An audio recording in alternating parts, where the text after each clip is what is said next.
Side characters can be hard to get right. You run the risk of them being so interesting that they overshadow the main cast, or so bland that the audience can't stand when an episode is focused around them and not the main characters. But one show that balances this brilliantly is home movies. Most of the side characters aren't super prominent, but have enough going for them that they really stand out on their own. Of course, in classic home movies fashion, a lot of the hidden depth and nuance to these characters is subtle and not blatantly laid out for the audience. So today I wanted to dive into some of my favorites and why I feel like home movies has truly mastered the art of the side character.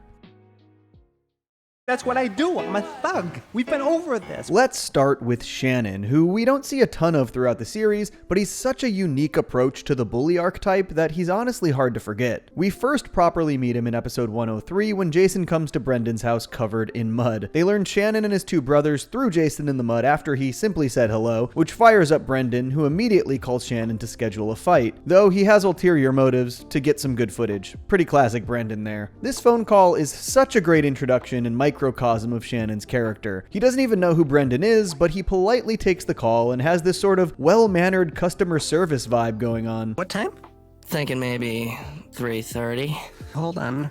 Yeah, 3:30 is good, okay. He asks Brendan about his medical history, even gives him advice to warm up since he's never been in a fight before. Granted, asking for medical history is framed as him protecting himself legally, but the tip to do stretches almost seems to come from a place of genuine concern. While he's taking the call, we actually also see that he's wearing an apron and appears to be making dinner for his younger brothers, showing that even though he's a bully, he has his family's back and cares for them. We don't really get much info on his family life, but it definitely seems like he's in a caretaker role. Brendan has Melissa film the fight, hoping to humiliate Shannon for what he did, but when he arrives, Shannon very kindly introduces himself to Brendan. He asks him if he's sure he wants to wear the shirt he's wearing, has his little brother check if they have any extras. You could argue this is sarcasm, but it actually feels like he genuinely doesn't want to ruin Brendan's shirt. And this is the hilarious dichotomy of Shannon. He is both overbearing, violent, and oppressive, but equally considerate, caring, and respectful. I can honestly say I've never seen a bully character handled like this before, and it's just so funny. Like, here he is both asserting his dominance by making it clear that Brendan's shirt is going to get ruined because he's going to beat the crap out of him, but also he wants Brendan to be as comfortable as possible throughout the process of beating the crap out of him. He similarly introduces himself to Melissa, nice as can be, before taking Brendan down with two simple moves. I'd like a copy of this, please. Sure. Do you want VHS or VHS would be perfect. Okay. In the same episode, Shannon even invites Brendan, Melissa, and Jason to his birthday party. He asks if Brendan is still upset about the fight, and Brendan tries to play it cool like he's totally over it. This time, while Shannon's on the phone, he seems to be helping out with the gardening, but it eventually cuts to his two brothers being buried up to their head. Again, it's the duality. But when the gang arrives at the party, Shannon laments that they're the only ones who came. He starts to mope about how nobody else is coming, nobody likes him, and he wants to change his bullying ways, clearly playing on the lonely bully trope that we've seen countless times in other media. Brendan, feeling guilty, tries to talk Shannon up. Shannon, are you crazy? Everybody likes you. Let's have some chips or something. Of course, this is Shannon we're talking about, so this was all a ruse. He yells surprise and a ton of kids pop out. He put on an act to make Brendan feel bad and get everyone to watch him make a fool of himself. Melissa even gets it on camera. It's a highlight that Shannon is clearly aware that bullying is wrong on some level, but also doesn't really care. Brendan laments the fact that he got humiliated by Shannon twice now, and we get the sense that despite setting Brendan up, Shannon actually kind of likes him, maybe? Like, he finds the fact that Brendan is pathetic kind of endearing. I mean, that's your personality. I bring it upon myself. Well,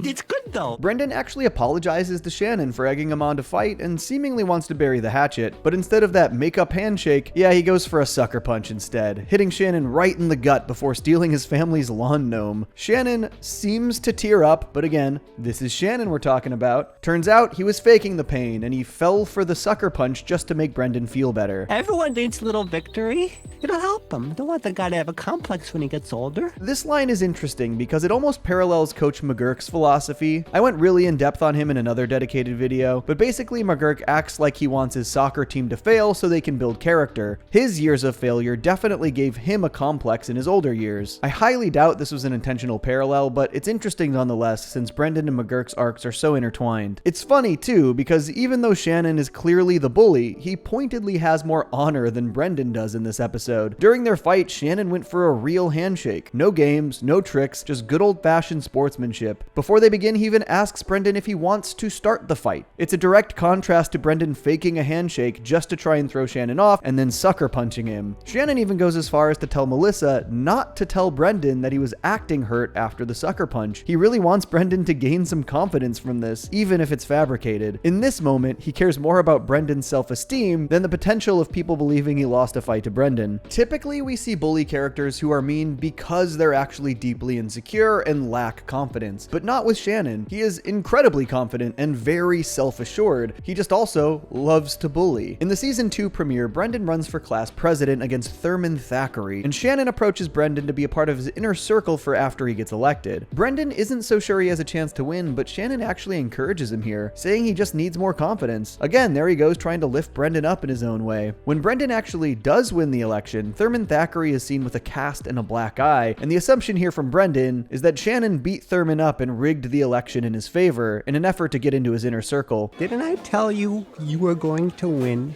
Yeah.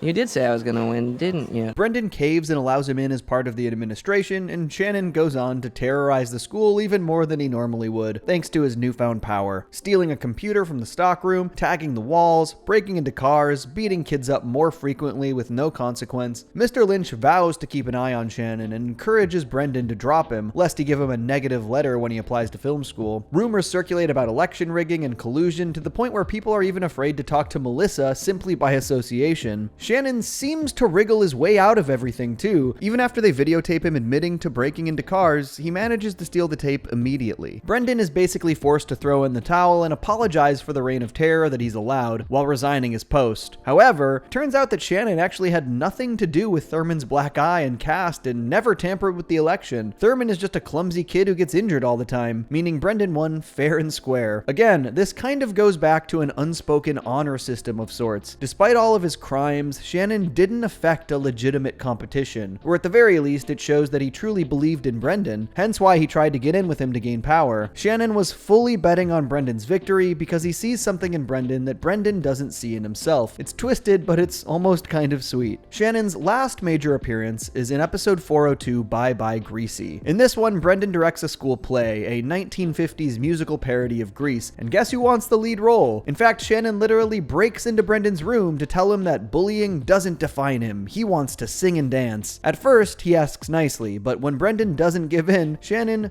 does resort to bullying, securing the lead role and sort of contradicting his own claims here. Oh, and then immediately tells Brendan he can't make rehearsal, seemingly not all that committed to the production. Even though he bullies Brendan into giving him the part, it's almost a compliment that he would want to be in Brendan's play to begin with. They do eventually rehearse the night before the play, and Shannon threateningly suggests that when he has Brendan's character in a chokehold, they should turn the lights down. And this comes across like Shannon intimidating Brendan to take control, but Brendan actually agrees with the creative choice. As the lighting tech, Fenton protests, but in that classic Shannon fashion, he chokes Fenton out while giving him genuinely detailed notes on the lighting. What if we just go to a number 4 yellow gel, a couple scrims on either side, and then fade to black? Man, he really knows his stuff. I also want to point out how perfect it is that the character he's playing is a thug in the play. He's actually a great casting choice. Though when Brendan suggests Shannon practice one of the songs since he hasn't sung anything even the day before the play, Shannon says he's gonna rest his voice. Again, some great ideas, feels weirdly not invested. But yet again, this is Shannon we're talking about. He hits the stage and he crushes it. He knows the song, he's in key, he's dressed the part. I mean, sure, he still has a goofy, cartoony voice, but within the context of the show, he does a really great job. Despite not showing up to rehearsals or even practicing the songs with Brendan, it's obvious he actually did care about the play and wanted to do well, both for his own ego and probably for Brendan's sake too. Me alone in a lover. Overall, Shannon is a walking contradiction. Kind but malicious, honorable but brutal, respectful yet abusive. It would be hard to peg him on a D&D alignment chart, that's for sure. You never know what his real motives are, but ironically, he always pulls through in the end for Brendan, even if he needs to bully him and everyone else a little bit to get there. Just one example of home movies' fun, subversive, and nuanced side characters, and we aren't done yet. And this is just just the beginning. I think we're gonna be friends for a long time. Fenton is one of the more annoying classmates in Brendan's school, to say the least. He's spoiled and prone to meltdowns when he doesn't get his way. Let's forget the soda and action. Oh, let's not forget the soda and get it. He's first introduced in episode 205, The Party. Brendan is roped into making a video for Fenton's birthday party by Fenton's mother, Trudy, who clearly wants to foster some kind of friendship or social proof for her son. Brendan is not feeling it. This request sets the tone for Fenton's entire character. He's mostly unlikable, and the only connections he manages to foster are generally forced. Brendan and Fenton once got locked out of school for a half hour when they were younger. Brendan doesn't think much of the ordeal and just complains that Fenton was whining the entire time, but on the flip side, Fenton remembers that day fondly, as if it was a real moment of bonding for them. According to his mom, he talks about that day all the time, which points to just how lonely he is. As a slight to both Fenton and his mother, Brendan makes a video of himself borderline naked, making crude jokes at Fenton's expense. So you look up the word ugly in the dictionary, you see says see Fenton. I don't want to see him. He's too ugly. When Brendan arrives and Fenton's mom reveals he made a video for him, Fenton already starts with his whining. He's mad because he says a video isn't a real gift, and he'd much rather have Brendan's video camera instead. Fenton berates his mother to the point of tears. His poor mom is really just trying her best here, and it's hard not to hate Fenton at this point. But as we'll discuss in a bit, she's not exactly perfect either. Fenton's mom pulls Brendan aside and reiterates how important this video is. She emphasizes that Fenton doesn't have many friends and thanks him for the favor. Even though there are a good number of kids at this party, Fenton feels a deeper connection with Brendan, and that's why so much is riding on the video for Trudy, oblivious to how one-sided Fenton's connection with Brendan actually is. Just before they're about to show the video, Brendan makes an excuse that the video isn't finished so he can buy some time and make something a little more, we'll say, flattering, given how guilty he feels after Trudy poured her heart out. And of course, Fenton goes back to whining. He's ruining my party. Not ruining it. He'll be right Yes, back. he is. Dear. He's ruining my party. All right, dear. He's ruining it. God, when Brendan first arrived, he was complaining that all he got him was a video, and now that Brendan doesn't want to show the video, he's demanding to see the video. You really just can't win with Fenton, can ya? For the new video, Brendan filmed Fenton throughout the party to try and make him look good, but he literally couldn't find anything flattering to show. This is the true Fenton. He wants what he wants, and he has no concern how he comes across to others. In his most candid moments, he treats everyone like garbage, most of all his mother. You know what, Mom? What, honey? I don't love you anymore. Oh, Fenton. Fenton gets mad at Brendan for spying on him and claiming nobody likes him because of the video, as if he didn't commit those acts himself. What's wild is he clearly has a touch of self-awareness here. He seems to know that his behavior is unacceptable on some level, but because he's a spoiled brat, won't take responsibility for it and likely feels powerless to change it. McGurk steps in and really disciplines him. This is one of my favorite moments for McGurk in the entire series. He makes him apologize to his mom and everyone else, and Trudy is really into it, which points to a main underlying issue with Fenton. Fenton's dynamic with his mom is painful to watch. She clearly loves him, possibly to a fault, and is endlessly trying to win his affection with gifts, attention, and social scaffolding. But instead of love, she gets pushback, rudeness, and emotional manipulation in return. The show suggests this could be due, in part,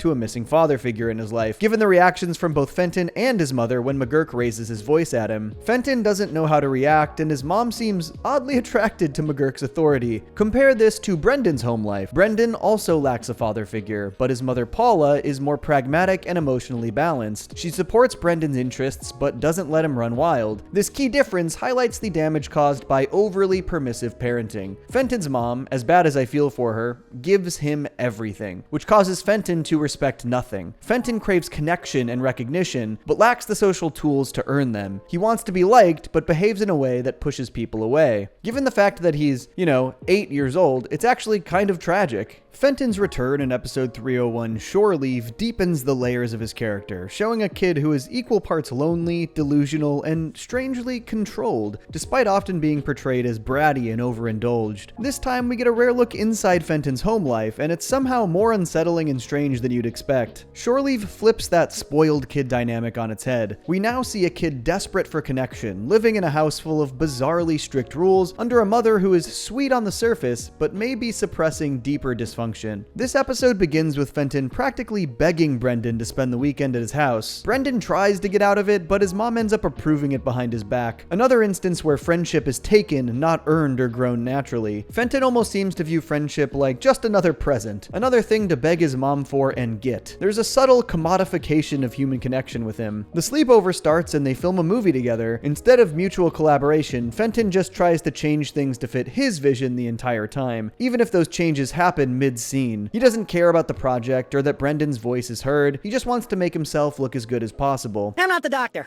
Yes, you are the doctor. No, not anymore.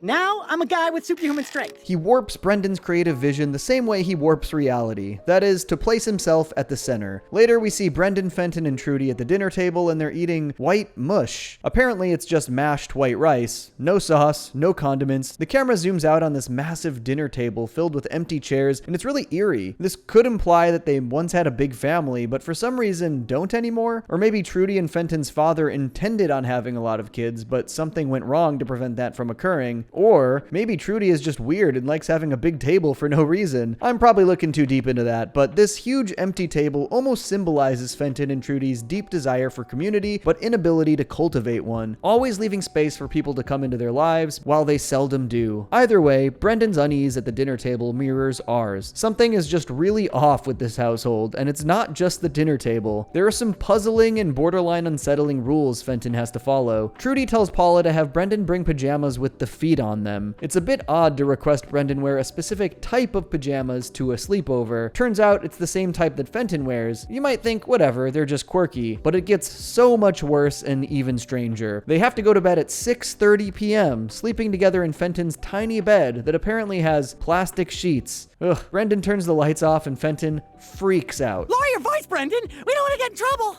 Lower my voice. I hardly even... Quiet! What's perplexing about this is he's specifically scared of getting in trouble here. From everything we've seen, it seems that Fenton is usually the one bossing his mom around, demanding outlandish things and acting like a spoiled brat, yet he still feels the need to follow certain rules. Like they wake up at 5:30 a.m. to do yard work in the middle of a massive storm, and it looks like they don't even finish until around dinner time, where they eat the same mashed white rice. I don't think they even get breakfast or lunch. What a horrifying way to live. After that excruciating day of work, they film another movie, and Fenton goes on to take control and stroke his own ego again. Brendan, at this point, has completely given up and accepted his fate. It's just easier that way. Fenton and even Trudy are just too overbearing. You're the dirty villain, and I'm the hero, and you suck. Yep. And you're really stupid, and I'm really smart, okay? Okay, sounds good. They go to bed, and Trudy lets the boys know they still have more yard work to do in the morning, which, as a reminder for them, is at 5:30 a.m. In the middle of the night, Brendan accidentally walks in on Trudy in the bathroom. Fenton catches this, thinking Brendan was purposefully being a perv, and starts attacking him, defending his mother. I mean, it's misguided, but at least he loves his mom. The school catches wind of this ordeal, and Fenton instantly becomes more popular, even with Walter and Perry, who historically hate Fenton's guts. Once again, here we have Fenton making friends with means beyond his own character. What's fascinating about the Fenton sleepover is his lifestyle suggests a deeply regimented, borderline cult-like environment, but only in arbitrary ways. These aren't rules built around discipline or values, they're just odd performative traditions. And strangest of all, Fenton follows them strictly, excitedly even. We've seen that Fenton cheats at board games, hijacks creative projects, demands praise, gifts, and attention constantly, and actively lies or projects his own thoughts onto others. Did you mean it when you said I look good on video film?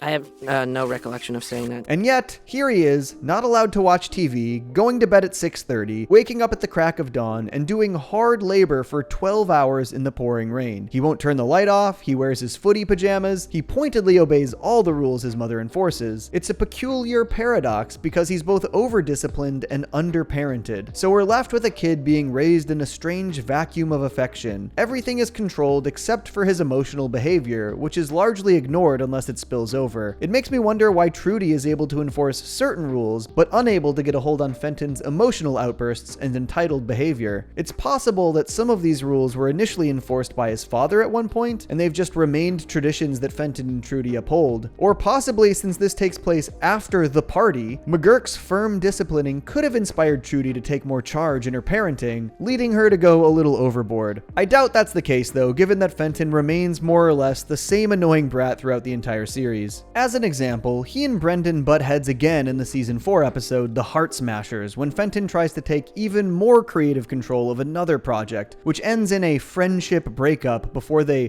get back together, despite the fact that Brendan never really saw Fenton as much of a friend to begin with. Obviously, that's not the case for Fenton. He even gives Brendan an affectionate nickname that he calls him throughout almost the entire series, a nickname Brendan never once brings up. I look really good on video film, right, Bren? Come on, Bren. Let's put on our pajamas. Bren. Hey, best friend, Bren. Bren, that's my dream. Bren. No, Bren. Here's my card, Bren. Bren, come on. Even so, it says a lot about Brendan's character that he feels bad for Fenton to some extent, but simultaneously can't stand him. But Shore Leave, more than any other episode, exposes the conditions that created Fenton. He's not just a spoiled kid, he's a lonely, weirdly repressed boy living in a house with rigid routines, emotional gaps, and performative normalcy. His intense need for praise and control is likely a survival strategy. Despite being uncomfortable with affection, we actually see him recoil at being touched in 3 separate episodes. No, don't touch me! I don't like to be touched. Do not touch my hand. Okay, let's go. Come on, we're not going to fit through the door like this. Don't touch me. Fenton fills in the blanks of affection with imagination, creating a version of himself that's loved, respected, and, well, looks good on film. Who are you going to marry, Fred? You! Now on to 2 of the most iconic characters in home movies, Walter and Perry. While not the deepest characters on the show by any means, they're easily 2 of the most entertaining to watch. They're so intertwined with each other that they share a wiki page. Neither of them gets their own. Their main running joke is how into each other they are, and of course their high-pitched voices and absurd character designs. They somehow both look 50 years old and 8 years old at the same time. From the top. Ready? Yeah. We can do it. We can do it. It's clear pretty early on that the writers see Walter and Perry as a couple. It's played as a joke, but in an innocent way. Given the time period home movies aired, it could have been low-hanging fruit to make gay jokes or make the fact that they're gay part of the joke, but really, the joke is just how over-the-top obsessed they are with each other, which is actually kind of progressive given the climate of the late 90s, early 2000s edgy comedy shows. The comedy is not in their queerness, but rather it's how emotionally operatic they are at all times. It's romance cranked up to 11. You're beautiful when you sleep. Watch me now. Okay, shut your eyes. Shut my eyes. Oh my god. Given home movies' improvisational nature, these 2 are a great duo, with their propensity for talking for each other or finishing each other's sentences. This unbreakable bond is part innocence, part madness. While most kids form cliques or best friendships, Walter and Perry's connection becomes almost mythological, like they're basically the same person split in 2. They both purposefully dress like each other, and it's never clear who decided to dress like who first. They're also deeply theatrical in everything that they do, dancing together at birthday parties, writing poems about how much they hate Fenton, or dramatically standing in the middle of a tornado to save a P-marked oak tree. Yes, that one really happened. We peed on it one time. Perry, don't tell them that. I mean, we never pee on it. Early on, Walter and Perry embody unfiltered innocence. They openly hug each other and spend their time frolicking. Walter even tries to write a love note to Perry on Melissa's cast. When Walter tells Perry that he has a thyroid condition, Perry says that he wishes he had one as well. The idea that he would want a permanent medical ailment just to be more like Walter, it's disturbing and hilarious. At Fenton's party, they ask to go to the bathroom together, which I guess given their history with the tree, this checks out. Some of these moments are weird, yeah, but also hilarious and kind of pure emotionally. Let him look, because hugging is great. I love to hug too.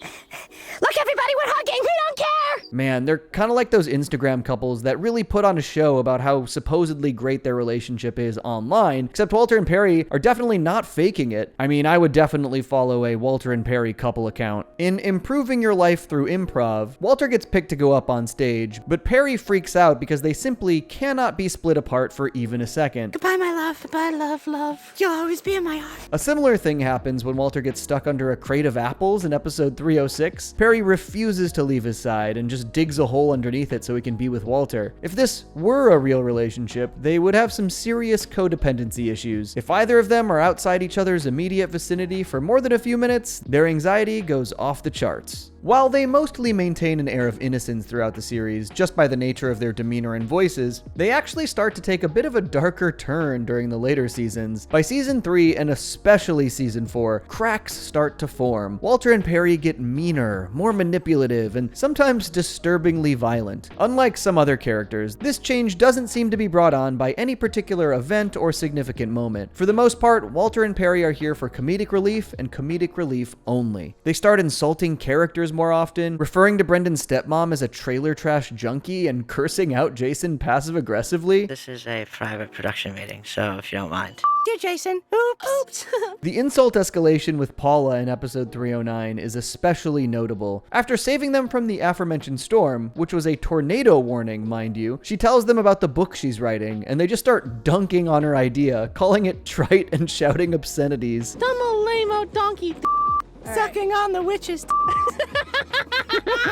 It's a shocking scene to witness from them at this point in the show. They've never held back with, say, Fenton, for example, but to drag Brendan's mom for absolutely no reason comes out of nowhere, and it makes this moment even funnier. After roasting her for her bad ideas, they demand she write about them in her next book, to the point where they start getting aggressive. It's kinda scary, the first sign of a narcissistic streak beneath their compliment-drenched exterior. And it does get even worse, actually. In episode 408, this dog that Brendan found starts humping their legs, and these absolute maniacs enjoy it. Again, yes, really. Save us! In a while! Yeah, in a while. In a while. Oh no! Oh no. Oh no! Oh no. In episode 409, they team up with Junior after finding out Brendan cheated on a test. They blackmail him, threatening to tell Mr. Lynch if he doesn't do whatever they say. What's chilling is how easily these behaviors slip into their usual cadence. They don't turn into villains, they just reveal that their sweetness masks intensity and volatility. Though I don't think their sweetness is just a show. I think they probably are really sweet, at least to each other, but they're also clearly insane. And that is most evident in episode 410, Cho and Amy Lee. In this episode, Walter and Perry defend Brendan and Melissa from Cho, a soccer goalie from a rival team. It's nice that even after blackmailing Brendan, they're still coming to defend him. I got the bloodlust. Me too. I want to kill. Let's kill. From the way they say this, it really makes you wonder if the bloodlust is something they experience often. Brendan and Melissa do thank Walter and Perry for having their backs, but Walter just says that thanks isn't gonna cut it, suggesting that they deserve some kind of repayment for saving their lives. It's hypocritical because after Paula saved them from the storm, all they did was insult her and borderline threaten her. But here, after helping out Brendan and Melissa, they expect something nice in return. Not particularly noble of them. Fortunately, repaying them amounts to Brendan, Melissa, and Jason just hanging out with them. Walter says they should play Chase the Butterfly. It seems like a whimsical enough activity for these two. A bit of an asinine thing to do, but that's what makes them great, right? They run around chasing the butterfly, giggling before they get to the next stage of the game. Part 2 of Chase the Butterfly. Smash the butterfly. That's right. Whoa, guys, hold on. Melissa thankfully puts a stop to the butterfly smashing, and the gang tries to figure out something else to do. Walter and Perry suggest shopping. Okay, that's normal. But they also suggest going to the hospital to look at sick people and visit the cemetery. Oh, and rent a hot air balloon and fly around the whole world. This is such a funny juxtaposition here. They're just fully embracing each other while pitching these ideas, alternating between super morbid activities and oddly specific pleasant ones, romantic ones even. It really embodies Walter and Perry, doesn't it? These two are so unimposing, but they have some really dark hobbies and violent antisocial behaviors mixed in with their wistful disposition. I'm not a medical professional, but I'm pretty sure they're showing signs of psychopathy. They agree to just go shopping, but it quickly devolves into Walter and Perry shoplifting, and apparently this is by no means their first time doing so. Turns out that any activity they suggest will be unhinged, no matter how normal it sounds. Brendan is clearly taken aback, having not expected this disturbing turn in Walter and Perry's behavior. Walter and Perry, however, take it in stride. It's good to be different. Yeah, it's good to be different. Walter and Perry feel like the embodiment of a child's unhinged manic behavior. In fact, during their first scene ever, Walter and Perry actually have their names switched. Though this is surely just a continuity error, as the creators likely didn't plan on Walter and Perry being such mainstays in the very beginning. But in universe, this implies that they are so inseparable, so deeply codependent, so psychologically unstable, that their own personalities blur sometimes. There's even meta evidence to back this up, as the voice actors occasionally switch which characters they're playing. Given Home Movies has a lot of the same team as Bob's Burgers, some have pointed out that they're sort of a proto-Andy and Ollie, but far darker and weirder, and I definitely see it. Walter and Perry begin as living props who hug and compliment each other all the time, but Home Movies slowly peels back their layers, revealing that they're living props who hug and compliment each other all the time and commit crimes together, possibly have a lack of empathy for others, might be into bestiality. Jeez. Their love for each other is genuine, but so is their growing capacity for manipulation and murder, interestingly enough. They're not just quirky lovebirds, they're unstable horror movie villains in the making. Will you two do me a favor and shut up for like 1 minute? Before we wrap up, I'd like to give an honorable mention to Junior Adelberg. He's not the most interesting character in Home Movies, but he plays his part well and remains memorable despite being one of the more low-key side characters. The fact that he's low-key is actually kind of his charm. He's the son of Ken Adelberg, who is a recurring character that works everywhere, all over town. Like, anytime we see him, he's doing a completely different job. Junior looks pretty much exactly the same as Ken and has the same voice, very true to his name as a Junior. Like his dad, Junior's voice is very distinct. His family is obviously foreign, but from some made-up, undetermined country. There's an accent there, but it's not clear where it's from. It's just vaguely foreign. Brendan does an impression of it once, and it hurts his feelings. It's ironic because the voice of Brendan Small, who is the real-life Brendan Small, also voices Junior, so he's essentially doing an impression of himself there. Look at me. I'm sound like a use. Hey, oh, wait a minute. That's a sound like me. Junior is awkward and fits into the show's broader cast of childhood weirdos really well. A nice touch is during the party, there's a quick throwaway moment where Junior tells Brendan that the Skunk Scouts changed his life. This was back in season 2, but then 2 seasons later, in season 4's The Wizard's Baker, Brendan joins the Skunk Scouts due to Junior's recommendation. I talked about this in my Coach McGurk video, but it's detailed character consistency like this that really makes the world of Home Movies feel alive. In the final episode, Focus Grill, Brendan has a focus group for the gang's movies, trying to narrow down an ending for an old project of theirs. Junior is there along with Fenton, Walter, and Perry. No Shannon, but I guess that would make sense. It's fun seeing them all interacting together and ultimately just shitting on Brendan's movies the entire time in their own unique way. Fenton is pompous and gives film school bully-type critiques. Walter and Perry are sadistic and obsessed with each other, and Junior is mild-mannered but harsh. That was not so great, but that was better than the princess bullshit. While he's not super central for most plots and doesn't have prominence in the show until much later, he subtly contributes to the world building, slightly surreal, deadpan, and nebulous.